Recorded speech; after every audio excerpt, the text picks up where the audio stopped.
Have you ever woken up after a full night's sleep, only to feel like you didn't rest at all? Have you ever come to the end of a workday wondering, why am I so tired? I barely did anything. Welcome back to the channel, and I'm truly glad you're here. Because today, we're not talking about physical exhaustion, we're talking about a deeper kind of fatigue. The kind that comes not from what you do, but from how you carry it. You're not too tired. Your heart is just too heavy. And the good news is this: when your heart becomes light again, your world does too. Let us get something clear: modern life is busy. It demands much from us. But not everyone who lives a busy life feels crushed by it. Some people thrive in high-pressure environments, wake up excited, and sleep with peace. What makes the difference? It's not about hours spent or tasks completed. It's about the state of your mind and the stories you tell yourself. Today we'll explore how your inner dialogue can either drain you or energize you. And more importantly, I'll share with you powerful tools to shift from a state of mental exhaustion to emotional clarity and peace. Let us begin. The first truth we need to face is this: mental resistance creates emotional exhaustion. Think of this: you're assigned a task at work. The task isn't particularly hard. But as you do it, your mind keeps whispering, "This is pointless. Why do I always get the worst jobs? I should be doing something else. I hate this system." These aren't just thoughts. They're emotional parasites. They eat at your energy. They drain your focus. They make a simple task feel like a mountain. Now imagine doing the exact same task but with a different internal voice. "This isn't exciting, but I'm capable. I'll finish this with care and move forward." Every action counts towards something bigger. Same task, different energy, different outcome. This is the invisible difference between people who seem naturally energized and those who feel constantly overwhelmed. It's not magic. It's mindset. And it's something you can learn. So how do you begin to shift that mindset? Start by observing your mental dialogue throughout the day. Especially when you feel tired. Ask yourself, what story am I telling myself right now? Is this thought helpful or harmful? What is a more empowering way to see this? You might be shocked to discover that your biggest source of fatigue isn't your job, your partner, or your responsibilities, but the constant, invisible war inside your own head. The second layer to this is emotional over-identification. Many of us carry not just our own emotions but everyone else's too. You hear someone complain and you take it personally. You get an email in a cold tone and you obsess about it for hours. You see someone succeed online and suddenly you feel inadequate. We are absorbing emotional signals all day.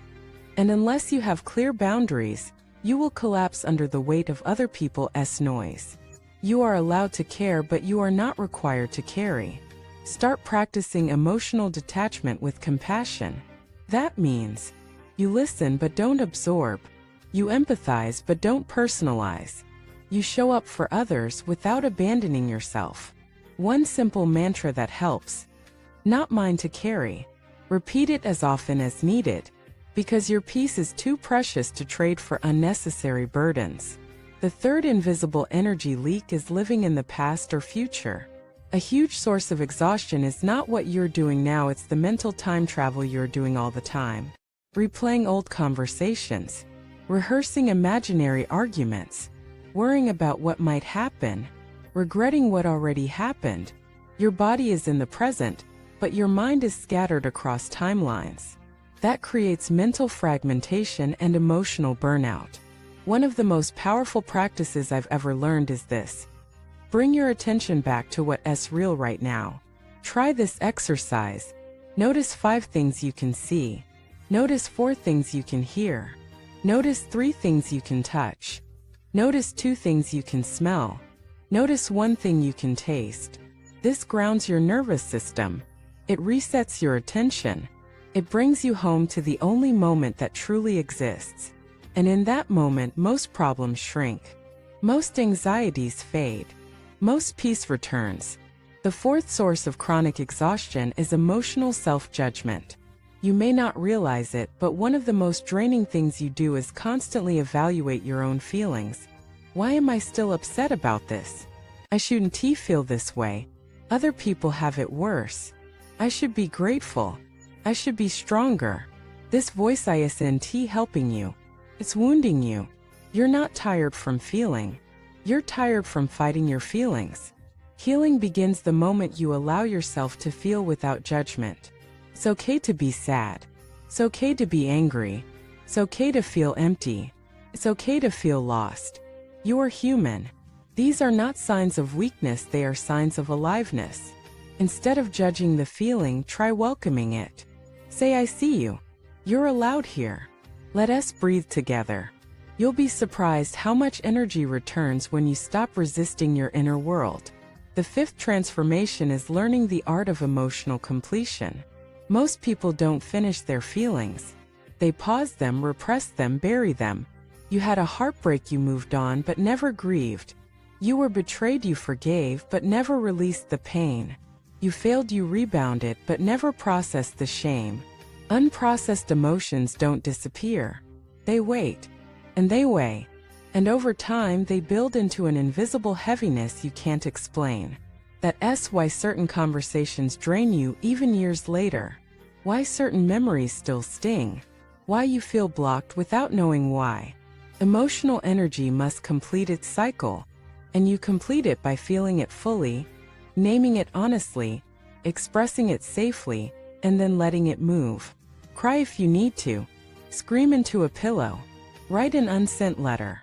Talk to a tree. Dance until your body says enough. Whatever helps the energy move, do it. It's not childish. It's sacred. You are clearing space for your light to return. And finally, let us talk about the ultimate shift. Gratitude as energy fuel. No, not the fake kind. Not the I guess I should be grateful performance. Real gratitude. The kind that comes when you pause long enough to realize you are still breathing.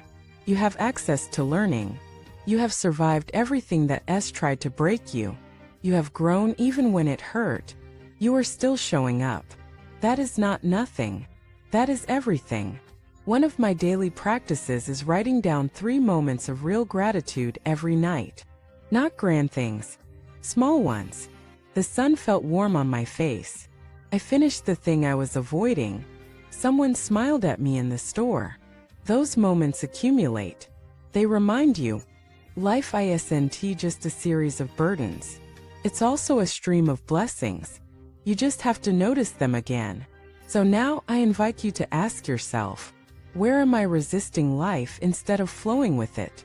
Where am I judging myself instead of loving myself? Where am I over-caring instead of letting go? Where can I pause, breathe, and return to presence?